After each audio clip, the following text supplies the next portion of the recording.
trí, dó, híam, náid, bew. Dí réib seo bhríon ag léamh na nuachta as Meiricea mar samdúil. Inniuh dé híine an 8 ní bhean fór 2015 agus in náisiide níl an táim agam ach trí scéal I léamh as Meiricea inniuh agus níl ach cheann amháin acu dlúhaintseach le Meiricea. Sin mar bhíon. I bhí é híon. Bhí mé ag tuairisciúla déanaí an chuí ina bhfuil an rúis ag gcíre láidir chur isteach I gúrsaí sa tíre agus mar atá siad ag gcíre chur le na lingus a cheolann as tartas mas bún mo chuimhne sa tíre agus le na néirfórsa sa cheantar sin trí airstreiche a úsáid in aice le takia. Ná tá le takia agus tartas chósta meánmhara na tíre. Agus is léir go bhfuil an rúis ag géirí níos mó tionchar a bheith acu go míleteach sa bhean uir agus tá seo ag chur imní na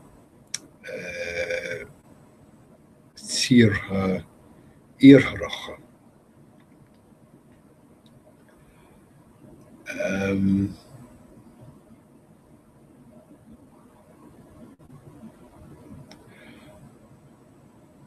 Ní raibh na stáitianta ag tuairt mór an áirde an rúis go dtí seo, rud a bhí chur olc an rúis sílim, agus go háide tar éis sin méid a tharla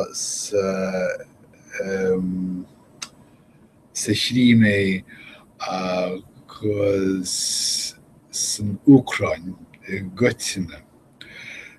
Sílim na stáitiantatha go cinnte gur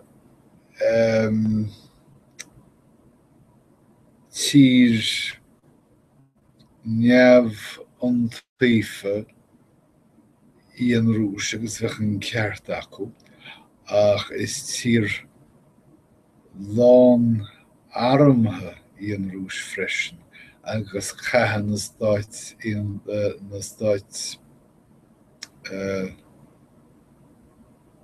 stáitiantatha deagháil lei sin.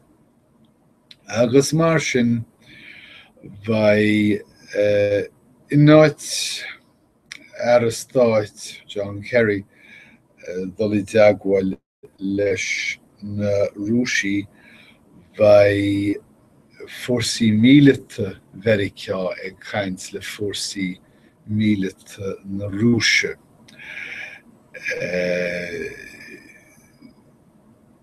Duine ar dhuine trí rúnaí cosanta Mheiriceá Ashton Carter a bheith caint le Sergei Shoigu ar a cosanta na rúise.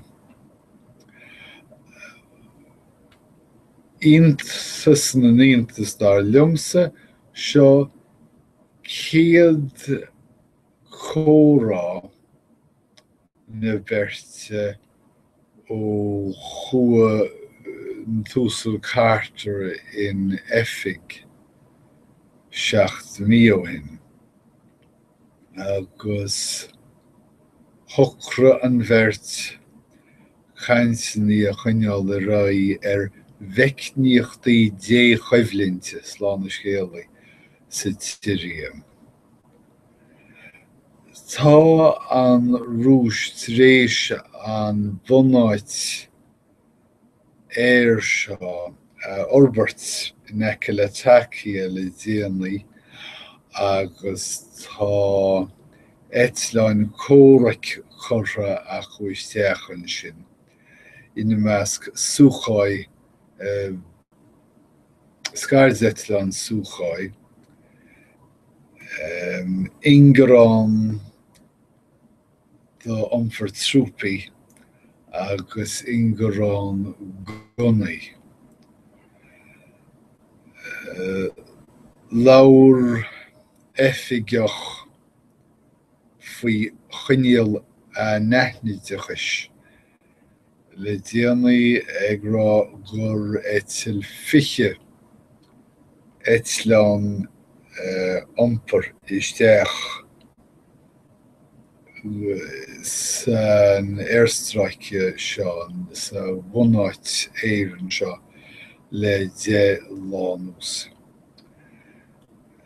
Sinna méid faoi Mheiriceá agus an Rúis, scéal I bhíodó, scéal idirnáisiúnta, as a chróáit an turas seo, bhainteach le 5,000 imirceach déag atá sáinnithe inis sa chróáit ón ine amach. Tá siad bearailte as an óngáir, caite amach as I teirib, agus níl sé ar a gcumas acu boga ar chun an Tslóvéin, agus mar sin seo hiad sa chróáit. Is Exodus déana é seo gan labhairt agus mátá sé síochánta tá sé dearóil mar sin féin. Bhuaiste na chróáite níl le feiceáileach cosumar na nimirceach seo. Bhleancéadí tréighe, éadaí stróicí, canaí folamha agus na bhuaiste ina ghiseach dá réir sin. Siúd atá nán an tairgid a chaithimh, tá siad ag tógáil busanna agus tréineach I bheananna agus teacsathe siar I dtreo ard chathair na chróáite Zagreb.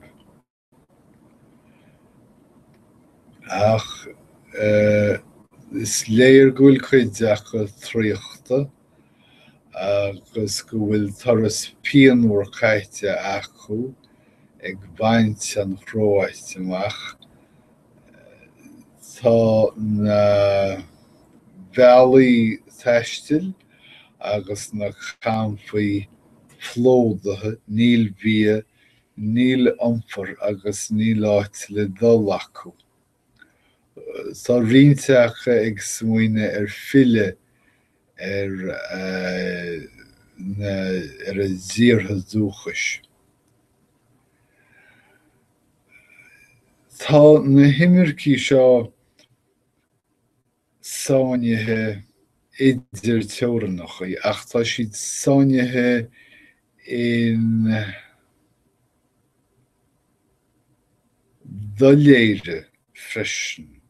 Ní léir céird atá geistig tíortha Eorpa dhéanamh, tá an réigiún mítheachir, tá na polasathe náisiúnta dá léir, agus tá ag teip go leanúnach na tíre deailleáil go maith leis an mhaib seo. Agus an gheimhre ag teanna lín agus ítheanta fuaire dá réir sin caithfar deailleáil leis mhaib seo chlí amháin nó chlí eile. Scéal idirnáisiúnta eile atá againn seo ach dlúhainteach le Meiricea agus an Ghearmáin nuair a laghad déantú sóirí na Ghearmáine. Tá Réimeas Obama in tríd an EPA tríis áardú a thabhairt den chomhlacht Volkswagen le vilún chór a asgarim ag churinne le go bhfuil an cholacht sin a gúsáid bogéirí déon gnó chun techt timppel chaidán timpmpelachta na sire chun smág a laidú. Dá liomsa is líomhan tromchúiseach é seo, agus tá úfás an damhnaram go meach Volkswagen ag déanamh seo. Tá fógrasáirithe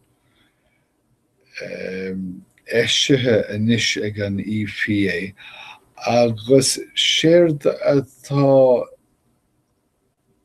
sa bhógra seo ná an líomhan go bhfuil Volkswagen rééis feras sáirithe mar a thugtar a choréisteach na chár seo. Volkswagen agus Audi idir 2009 agus 2015, agus tá feras seo chláirithe chun bra nuair atá an chár ag dul faoi scrúdú effigiúil scethe, agus gan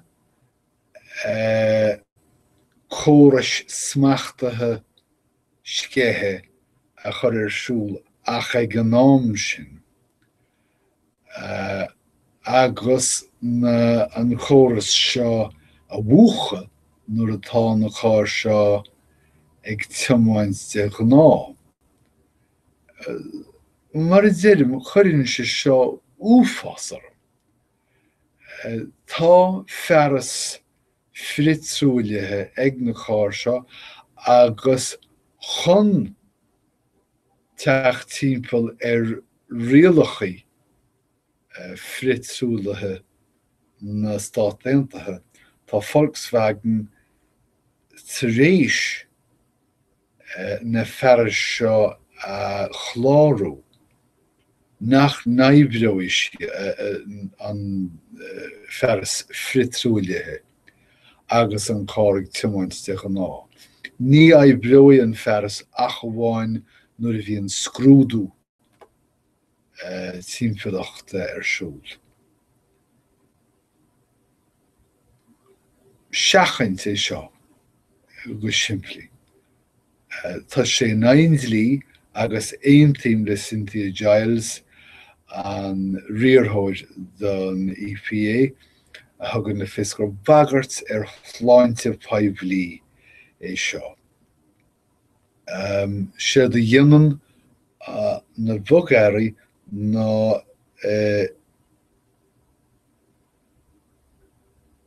follaíonn siad scethe nitrogen dioxide an chemic trúilethe dhéanann chár de gná agus an fá go bhfuil feras fritzúilethe i gcár sa cheadáit.